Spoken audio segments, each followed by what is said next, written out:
Mi madre me encerraba horas y horas y salía de juerga. Desde entonces no soporto los cuartos pequeños y cerrados, asfixiantes y con olor a muerte. Es una frase del gran periodista y escritor Truman Capote. Bienvenidos al podcast Arréglate que nos vamos, de Magas en el Español. Os hablan Cruz Sánchez de Lara y Charo Izquierdo. Yo no sé si la frase de Truman Capote la has elegido porque sabes que es uno de mis autores favoritos o porque sabes que la maternidad es uno de mis temas recurrentes. Pero madre de Dios, es así que era una mala madre de libro. Bueno, también me gustaría a mí saber cómo era Capote de niño. No es por defender a su madre, ¿no? Pero bueno, a mí la abuela de mis hijas, cuando nació la mayor, me dijo que acababa de contraer una enfermedad para toda la vida. ¿Qué haríamos nosotras sin nuestras madres? ¿Y qué harían nuestros hijos sin nosotras? Con lo magrazas que somos, aunque en el fondo tengamos una mala madre en el corazón. Bueno, somos muy malas madres que nos hemos sentido nos hemos sentido malas madres con la cantidad de tiempo que pensamos que les hemos quitado a nuestros hijos para dedicarlo al trabajo. Yo creo que a todas vino a salvarnos una mujer carismática y divertida, ingeniosa y buena que hoy va a compartir con nosotras Arréglate que nos vamos. Nuestra amiga Laura Baena, a la que puedo decir desde ya que la adoramos. Pues sí, Laurita. ¡Qué maravilla! Gracias por venir. No, qué placer. Ha costado por las agendas y porque ahora vivir en Málaga hace difícil estos momentos. Pero me siento tan orgullosa de estar aquí con dos magas, una a cada lado, con dos maestras. Sois dos maestras para mí. La primera, la de mi derecha, Charo, porque siempre lo digo, ¿sabes? Que es una de mis mentoras y me ha dado grandes consejos. A lo mejor consejos, ¿verdad? En la cola de un baño, en un tren que nos encontramos y nos cruzamos y de repente en un momento de perder el camino, pues ella me pone la luz. Y sobre todo, en el momento en el que, para mí, maestras y maestros, también tengo alguno, son aquellas personas que cuando comienzas, cuando tú no tienes muy claro qué estás haciendo ni por qué, pero tienes como algo dentro ahí que te pulsa y que te dice aquí hay algo, llegan y te impulsan, ¿no? O creen en ti y de repente, pues Charo lo vio, ¿no? Hace muchos años. Era muy claro. En el inicio, y recuerdo perfectamente que me incluyó en el ciclo de Mujeres Camino al Éxito de la Comunidad de Madrid que ella organizaba y lideraba, y yo, claro, me quedaba tan grande aquello, ¿sabes? Que yo decía, bueno, pero si una mujer con esta experiencia, esta carrera, ve algo, Laura, empieza a creértelo un poquito. Sigo sin creérmelo a día de hoy. Bueno, nada, el síndrome de la impostora que lo tenemos. Que poco le gusta escuchar cumplidos, ¿eh? Pero es que al final es su síndrome de la impostora también. Ella no ha hecho nada, o sea, ella pero lo suyo no tiene importancia. Si hablamos de personas con propósito, ¿no? Ahora que la palabra propósito la tenemos todos en la boca, si hablamos de mujeres transformadoras, de comunidades que se cuidan y aman y que están ayudando a muchas mujeres, estamos hablando de Laura Baena, ¿no? De la creadora del Club de las Malas Madres. Yo te adoro, tú lo sabes, y bueno, pues la verdad es que me apetecía presentarte con el cariño que te mereces y darte la bienvenida a este video podcast de Magas en el Español, que es Arréglate que nos vamos. Y bueno, y aquí venimos a hablar como amigas, ¿eh? Aquí no venimos a hablar de otra cosa, y contigo seguro que lo vamos a pasar bomba. Qué maravilla. Bueno, y quería decir algo de Cruz, que me he dejado ahí a mi izquierda. Cruz, que no te conozco de hace tanto tiempo, pero sí que siento, y me salió del alma decirlo en la Gala Top 100, y luego Charo me ha dicho entre bambalinas que eso es así, cómo cuidas. Y me gusta mucho cómo cuidas a las mujeres y a las madres en este caso, porque creo que nos cuidan poco y nos cuidamos poco, y solo con tu mirada es como que abrazas. Y una de las cosas que más me gusta y que dijiste, es claro, en la gala, es todas, ¿sabes? La capacidad esa que tú quieres tener en el proyecto y que quieres tener es reflejo de lo que a mí me gustaría en la sociedad y de lo que yo he intentado siempre en el Club de Malas Madres, y de lo que quizás más orgulloso me hace sentir, que es decir, todas tenemos cabida. O sea, esto no va de un color, esto no va de una posición, esto no va de dónde vienes. Esto va de que todas estamos juntas en esto. Así que gracias, Cruz. Bueno, no, gracias a ti, porque fíjate, yo lo he contado, mis amigas lo saben todo, pero así públicamente pocas veces, ¿no? De las cosas más difíciles en mi vida. Yo he sido madre sola, no porque fuera por decisión personal, sino porque, bueno, pues al poco tiempo de nacer mi hijo me quedé siendo madre sola. Y la cosa en la que más sola me he sentido, la única cosa, porque luego la soledad no existe, no estar acompañada no significa estar sola, pero mi soledad profunda ha sido en la maternidad, ha sido el tema más difícil para mí. Y te sigo porque creo que estás haciendo un gran trabajo por nosotras. Entonces, eso que tú decías de que la gente crea en ti, yo creo que estás ayudando a muchas mujeres que seguro que hoy nos están oyendo a decir todo aquello que no se hubieran atrevido sin que otra lo hubiera gritado, se hubiera hecho camisetas y lo hubiera puesto en boca de... Bueno, yo me acuerdo que cuando yo era joven, que era madre sola con 30, yo veía Sexo en Nueva York para ver que había madres o mujeres que vivían de forma distinta a como vivía la mayoría, ¿no?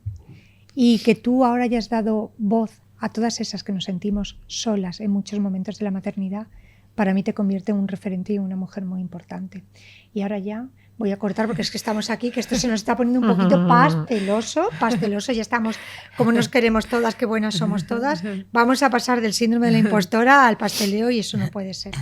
Pero yo quiero que empecemos por el principio. Quiero que empecemos por el principio y en otra cosa que nos une, porque eres una malagueña de pro. Yo soy también medio malagueña porque soy hija de antequerana y eso yo creo que es lo de ser boquerona, nos une. Sí. Pero tú tienes algo que yo no tengo para nada, que es que eres publicista de formación. Sí. Cuéntanos qué parte hay aquí de mala madre y qué parte hay de publicidad. Yo creo que más de publicista sí que es la profesión, ¿no? Hice publicidad y luego hice artes visuales en Madrid, pero realmente yo me considero más creativa, ¿no? Es decir, yo siempre he sido creativa unida a soñadora, a comunicadora, a crear ideas, ¿no? Yo siempre recuerdo, mi madre siempre lo dice, cuando salías del colegio, que parecía que te habías dado una paliza o algo, o de dónde venía esta niña, porque salía con los pelos revueltos, las gafas dobladas, y decía, ¿con qué idea vendrá en la cabeza hoy? ¿Qué vendrá a contarme esta niña? Mi madre me temía, porque aparte había tenido una niña primera, mi hermana Amelia, una niña trampa, buena, de quédate aquí, no hacía falta que te dijeran quédate aquí, no te muevas, porque ella no se movía, y era súper, niña buena, entre comillas, sin dejando fuera las etiquetas que no nos gustan ahora ni nada, pero era una niña buena de manual, la niña trampa, ¿no? Que todo va bien. Y de repente llegó Laura, terremoto torbellino, mi madre siempre quiso tener 3, decidió que ya no quería más, que conmigo ya había cubierto todos los cupos, porque es verdad que siempre tenía ideas en la cabeza, siempre creaba, y yo creo que eso ha sido como la característica profesional, personal, que siempre he tenido, que ha sido tener muchas cosas en la cabeza, muchas ideas, que en momentos dados ha sido muy difícil de gestionar, incluso de pequeña. Yo me di cuenta ya de mayor, o sea, con 30 ya, yo me di cuenta que aquello que yo tenía en la cabeza cuando por las noches no podía dormir porque la vida me iba muy rápido en la cabeza y mi madre se sentaba en la cama a decirme, ¿qué te pasa? Y yo, es que la vida va muy rápido en mi cabeza y fuera muy lenta, mamá. Yo me di cuenta de mayor que eso era ansiedad y que yo había sido una niña seguramente hiperactiva, como tantas niñas y niños que hemos crecido adultos sin saber realmente qué nos estaba pasando, pero gestionando mal pues, las emociones y esas cosas que te pasaban. Pero eso llevado al positivo era mucha pasión por las cosas que hacía, mucha crear ideas, mucho tener siempre esa proactividad y ese liderazgo, ¿no? Aparte, luego también es muy gracioso ver las fotos de cuando eras pequeña, ¿no? Mi madre le hace mucha gracia decir, es que en todas las fotos estás en medio y agarrando a la gente. ¿Sabes? Claro, como el punto ese, yo creando siempre, comunidad. Sí, siempre he sido como de comunidad, siempre he sido líder y eso me considero más, ¿no? Creativa, lideresa, que me gusta decir. Pero luego la publicidad es verdad que a mí, aunque cuando estudias publicidad yo tuve como la típica frustración de decir, ¿qué estoy haciendo? Esto no me lleva a ningún lado porque qué poco práctica era la carrera. Pero sí que a día de hoy yo creo que el Club de Malas Madres no hubiera llegado donde ha llegado si no fuera por mi profesión. Si no fuera por saber poner en imágenes, en palabras, en diseño, en conceptos, las ideas. Porque tú puedes tener muchas ideas, pero a mí mi carrera profesional, los años no solo de Málaga, sino de Madrid, en el Instituto Europeo de Diseño y de carrera profesional luego en agencias de publicidad, me ha ayudado a bajar esas ideas y hacerlas potentes creativamente, que se puedan viralizar, que puedan tener un diseño potente. A mí me encanta, ¿no? Ver cómo he construido un mundo visual alrededor de una pasión y una idea que, sin saberlo, mi mejor idea como creativa publicitaria llegó con la maternidad. Y tú has sido madre de 3 hijas, una de ellas que yo creo que ya eras mala madre, ¿no? Cuando nació la Sí. tercera o la segunda también, no sé. Bueno, todo empieza, es decir, yo cuando yo estaba en la agencia de publicidad última como supervisora creativa, llevaba equipo y llega la maternidad, porque aparte yo siempre he querido ser madre, siempre he tenido un instinto maternal muy fuerte y siempre me han gustado mucho los niños y las niñas, tal. Bueno, evidentemente con una película diferente a lo que era la realidad, pero siempre me sentí muy conectada con ese instinto maternal. Y cuando me quedé embarazada de mi primera hija, pues de repente me encontré con el gran chasco, el jarro de agua fría de esto no es una empresa para mamis y bebés. Entonces, yo ahí, cuando me encuentro con esa situación, cuando me encuentro en el permiso de maternidad, pues como creativa, que no puede dejar de hacer cosas, creé un blog personal que se llamaba La Niña Sin Nombre, en el que contaba mis anécdotas diarias de maternidad y empecé a diseñar y a hacer diseños por mi cuenta, aparte del trabajo en la agencia, pues en torno a la maternidad. Pero sí que me iba dando cuenta pues de esa realidad de la maternidad que no nos habían contado, como decías, y de que yo me sentía mala madre y de que no me habían contado la verdad. Entonces yo empiezo a desahogarme, pero yo sigo trabajando 2 años en la agencia, desahogándome en Twitter por la noche, como mala madre, ¿no? Y hasta que de repente ya pues yo tomo la decisión de renunciar a mi carrera profesional, pero no por malas madres, como muchas veces hay gente que ha pensado o ha salido en entrevistas. Es decir, yo no dejo la agencia de publicidad porque esto fuera un proyecto, esto no era nada, era un Twitter de desahogo, pero yo no podía más. O sea, yo realmente me encontré en una situación en la que era insostenible ser creativa publicitaria, tener una hija, no tener familia en Madrid, no tener tampoco grandes sueldos como para delegar el cuidado de una manera que no te importara, que no te supusiera un esfuerzo. Pero sobre todo me afectó a la salud mental. O sea, decir, yo no me siento mala madre, mala profesional, mala todo, no lo estoy haciendo bien. Fue como, ¿no? Como el estallar en una crisis existencial de decir, es que no estoy haciendo nada bien. Y decir, necesito parar.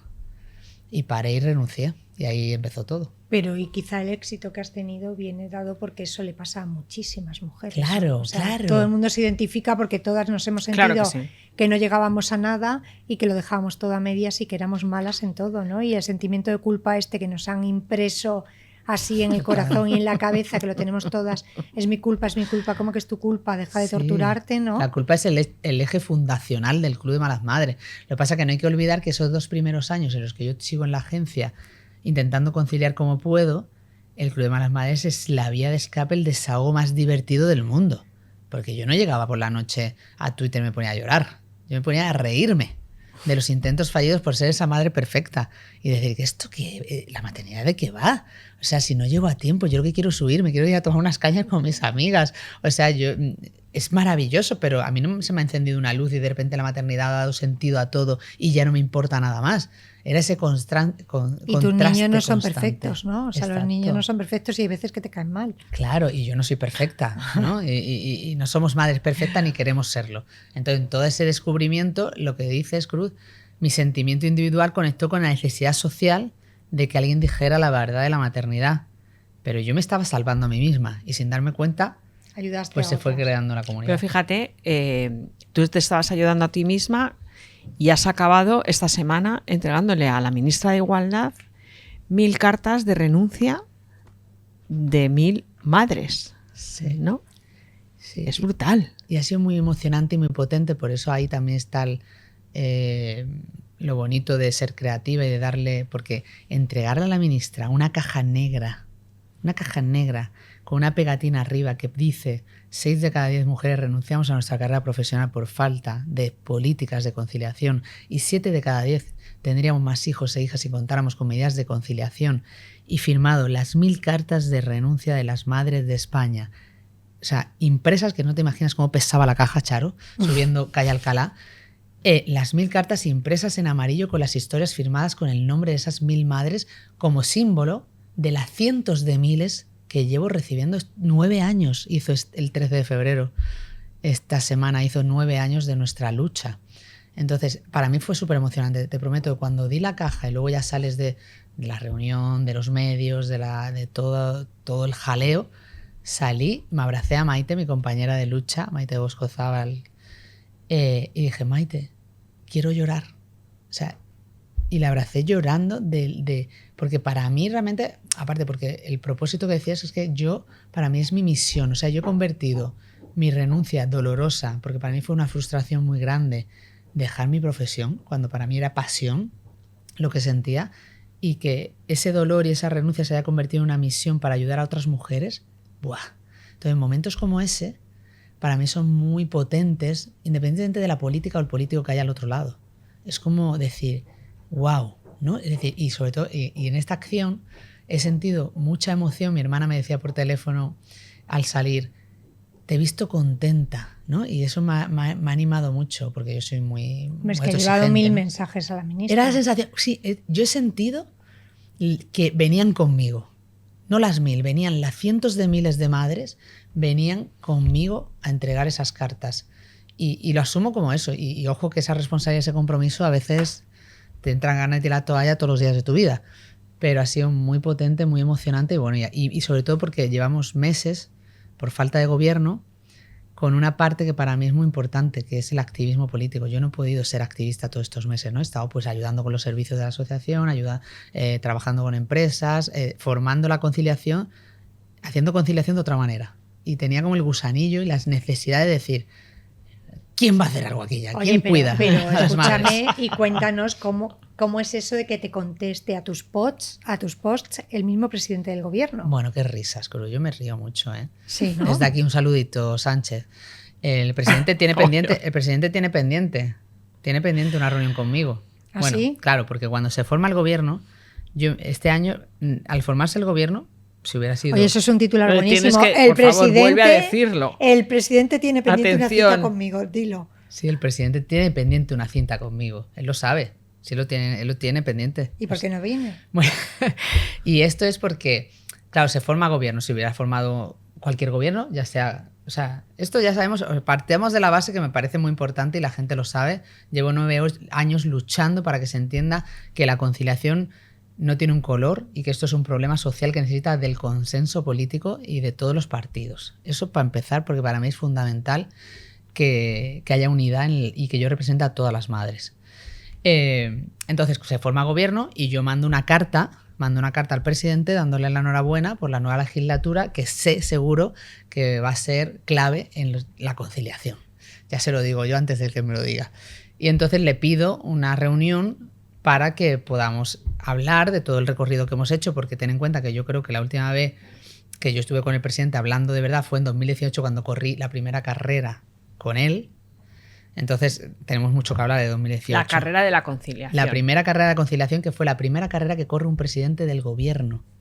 La corrió a mi lado, Charo. Yo no corría, yo ahora corro. Entonces, imagínate prepararme 5 kilómetros para correr al lado del presidente con lo grande que es y lo alto que es. Y lo bien que corre. Y lo ¿Cómo bien que corría? corre. Y a la vez que tú corres. Y cuando tú corres con él, ve contándole, mientras corres con él, ve contándole los 13 obstáculos que has puesto en esta carrera, que yo ya el último obstáculo le decía al presidente de las federaciones, José Hidalgo, que me acompañaba, digo, José, cuéntalo tú, que yo no puedo más.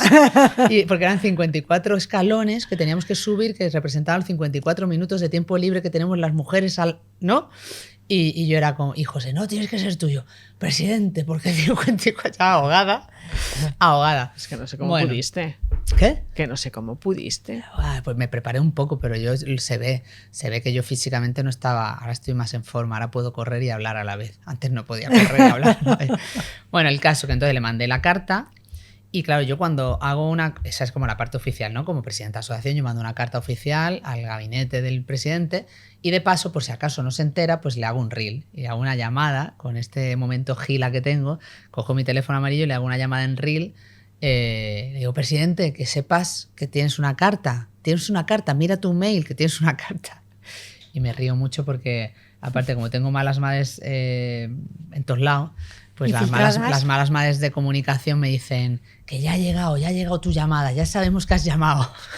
Y es muy gracioso. Qué poca vergüenza tienes. Exacto, no tengo vergüenza, pero a la vez es como qué divertido, ¿no? Qué divertido como darle otro punto a la política desde otra mirada y desde entender que al final tienen que representarnos y tienen que hacer cosas por nosotras y por nosotros. Yo creo que es muy importante no deslumbrarse, porque yo creo que para todo en la vida, ¿no? O sea, yo que me siento con mucha gente y algunas veces mi jefe, mi marido, el director y todo, me dice, es que no te deslumbras. Digo, es que yo ya vengo deslumbradita de casa, porque es verdad que hay que verlos en la función que cumplen, Sí. no como superhéroes o como personas distantes o como mitos. No, son personas que están cumpliendo una función y hay que dirigirse a ellos Sí. como, Yo creo que, ¿no? yo creo que siempre y cuando Con respeto, claro. Exacto. Claro. Es Con decir, respeto, yo todo. siempre el respeto y la educación de la base, como tú, evidentemente, pero creo que lo que nos ha salvado y lo que ha caracterizado siempre a Malas Madres ha sido el sentido del humor. Totalmente. Y creo que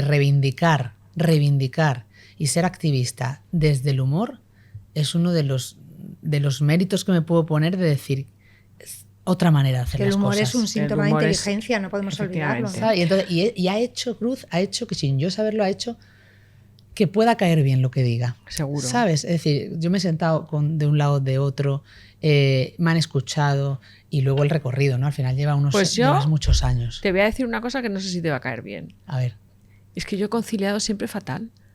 claro. No, es que la conciliación no Claro. existe, es un fantasma. Claro, o sea, porque ¿y es tú? el cuento chino que nos creímos. Yo tengo una responsabilidad muy grande y eso ha hecho que yo tome decisiones en mi vida, Charo, ¿eh? O sea, yo me he alejado de la conciliación en ciertos momentos y la decisión de irme a Málaga a vivir fue porque yo me estaba perdiendo de la conciliación. Y yo eso lo tengo como muy metido dentro el decir, yo represento la lucha de la conciliación, yo tengo que hacer lo posible para poder conciliar medianamente. Concilio mal como todas, sobreviviendo. Muchas veces pues tirando el comodín de las abuelas que nos salvan, o muchas veces como un privilegio pagado en momentos puntuales que tienes que hacerlo, o con la realidad personal que yo tengo, que esa tú la sabes, Charo. Yo tengo una pareja corresponsable. Y en mi caso, Qué suerte, ¿no? claro, yo Eso renuncié. es una suerte, o sea, vamos, es Que hay que dejar de decir que es una suerte, porque claro, no es No. una suerte, es su Bueno, responsabilidad. es un privilegio, pero es Claro, un También es privilegio. una elección, ¿eh? Es un pero sé privilegio. que... Y bueno, o sea, te lo dice una que no lo tuvo. O sea, eso es un Exacto. vívelo como un privilegio. Es como la normalidad, pero queremos que se que no convierta, se valora, sí. pero ojalá deje de serlo. Ojalá algún día alguien nos escuche y diga, pero ¿y estas abuelitas de qué hablaban, no? Total. Pero hoy por hoy, pues es que no todo el mundo tiene esa suerte. Yo Y es siempre he dicho importante que hay que decirlo, ¿no? llegar Porque- conciliado de casa. Claro, y es importante decirlo porque yo renuncié cuando empezó el Malas Madres a convertirse en un proyecto, a crecer. Quien renuncia, y ahí tenía a mi hija mediana 2 años, renunció él. Él renuncia a su carrera profesional, coge una excedencia por cuidado de menor que en la empresa no sabían ni cómo hacerlo, Gestionarlo. porque era el primer hombre que en una empresa, era una gran empresa, tenían que gestionar una excedencia de cuidado de padre. ¿Has visto la película Una cuestión de género? La de Ruth Bader, pues tienes que verla porque es exactamente eso. El primer caso que se ganó en Estados Unidos para la igualdad era porque no sabían cómo gestionar que un hombre pidiera una excedencia para el cuidado de su madre. Anda. Y entonces, claro, ganaron porque no iban en defensa de una mujer, sino Qué iba maravilla. ella en defensa de un hombre. Tienes que verla. Y él también. Pues a mí me parece, es decir, yo tengo mérito como, bueno, pues por mi historia, pero mi pareja tiene mucho mérito. Hombre, ¿eh? muchísimo. Él ha roto realmente, yo he roto techos, pero él también.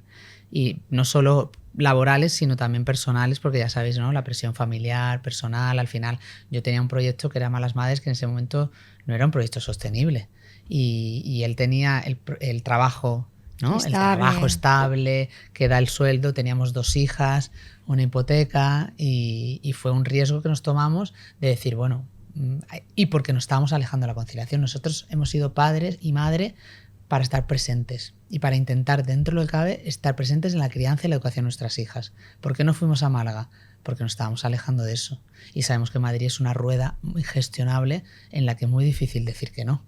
Entonces tomamos esa decisión, paramos y ahora, pues bueno, concilias, pues concilia con nuestro modelo, porque sí que creo que no hay una fórmula mágica de la conciliación, sí que creo que no podemos dar lecciones porque cada uno tiene sus circunstancias, sus recursos, su situación, pero sí que creo que hay normas mínimas y políticas mínimas que tienen que ser urgentes ya porque estamos ante una emergencia, no solo de conciliación, sino una emergencia de natalidad, no tenemos futuro y todo eso nos lleva a tomar decisiones.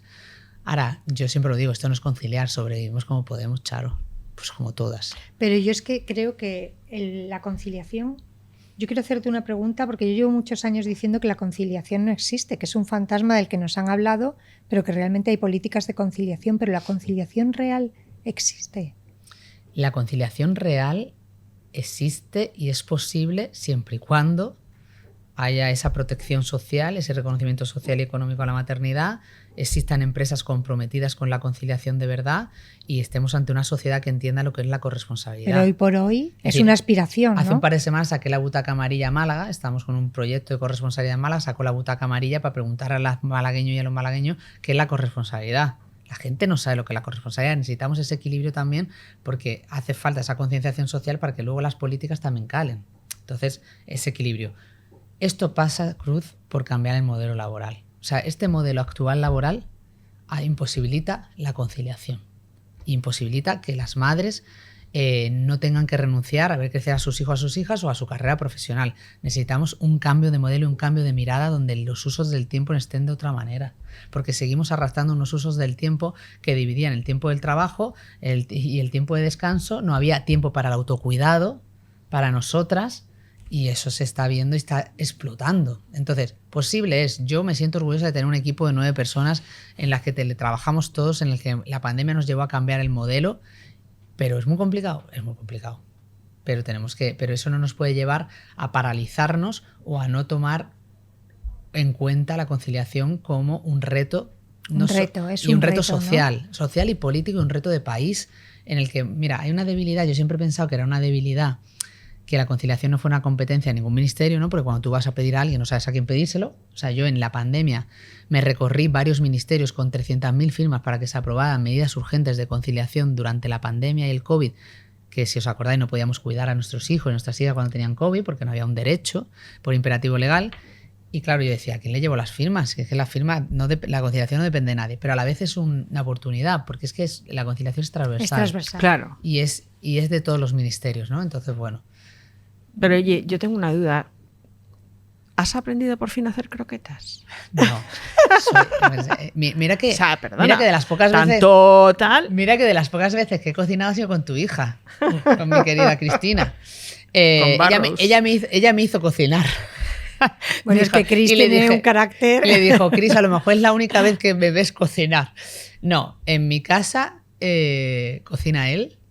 Y si no, los tuppers de la abuela. Tengo una buena abuela que me manda las croquetas, son de la buena abuela, pero yo siempre he dicho que las malas madres somos la última generación. Nuestros hijos no podrán decir como las croquetas de mi madre no hay otras, porque no las va a ver. No. Van a ser dirán congeladas. Como las de la abuela. Dirán como las de la abuela. Van a ser congeladas. No, yo la verdad que la cocina no la llevo nada bien y tengo otras fortalezas, pero no tengo paciencia para eso. A lo mejor llega en algún momento. Oye, se nos está yendo el tiempo y a mí hay una cosa, es que esto va que vuela el reloj. Y a mí me gustaría, porque yo creo que con esa vía tuya, esa vena tuya publicista, haces una cosa muy bien que es dar datos, dar cifras, ¿no? Sí. Y eso yo creo que eso se queda muy bien en la cabeza de todas nosotras. Anda, dile a todas nuestras oyentes de Arréglate que nos vamos y también a nuestros oyentes, danos cifras de esas escalofriantes. Pues qué bien que me des esta oportunidad porque creo que es fundamental para luchar por la conciliación y para el activismo siempre basarte en la realidad social y en el diagnóstico, hemos hecho 9 investigaciones sociales en estos años que nos han hecho hacer la radiografía de la maternidad y de la falta de conciliación. No se habían puesto en datos hasta que llegó la asociación Yo No Renuncio. Y sobre todo porque te ayuda a sentir que no estás sola y que es una lucha común. Cuando yo renuncié y empecé a estudiar la renuncia y cómo la maternidad era el gran obstáculo y freno en la conciliación, me di cuenta que no estaba sola, que 6 de cada 10 mujeres renunciamos a nuestra carrera profesional cuando llega la maternidad. Y ojo, porque renuncia no es solo el abandono que yo hice al trabajo completo. Renuncia es una reducción de jornada. ¿Por qué por ser madres tenemos que reducir nuestros sueldos y ganar menos cuando la mayoría de las madres que tienen reducción de jornada dicen que trabajan lo mismo? Renuncia es una excedencia por cuidado del menor, cuando a lo mejor lo único que necesitamos es flexibilidad horaria o poder teletrabajar en momentos en los que lo necesitamos, ¿no? Y la renuncia, evidentemente, al trabajo completo, porque hay a día de hoy muchísimas mujeres que dicen no me compensa trabajar.